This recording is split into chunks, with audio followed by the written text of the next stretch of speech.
You're watching the Vookshelf. Please like, subscribe and hit that notification button. Shark in the Park on a Windy Day by Nick Sharratt.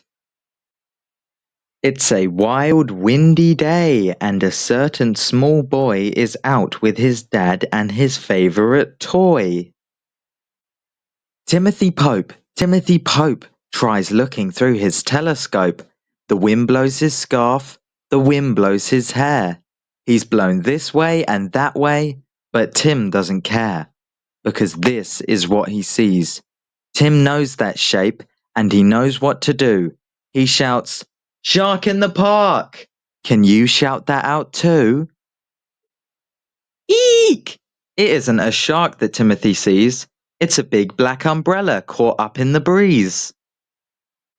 Timothy Pope looks again through his telescope.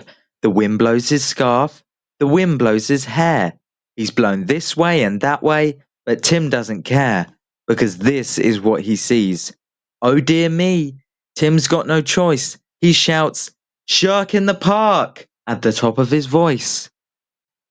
What a relief, it isn't a shark. It's a big friendly dog with a big friendly bark. Timothy Pope has one last look through his telescope. The wind blows his scarf, the wind blows his hair. He's blown this way and that way, but Tim doesn't care, because this is what he sees.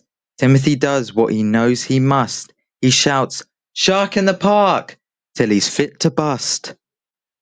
It isn't a shark that Timothy spied. Help! It's a runaway pram with a baby inside, and it's heading for the pond. But Tim's dad runs fast. He grabs a hold of the pram. The mother says, "Thank you, how grateful I am." "Really?" says Tim's dad. "You ought to thank Tim. He spotted your pram, so it's all down to him." "That was exciting," says Tim.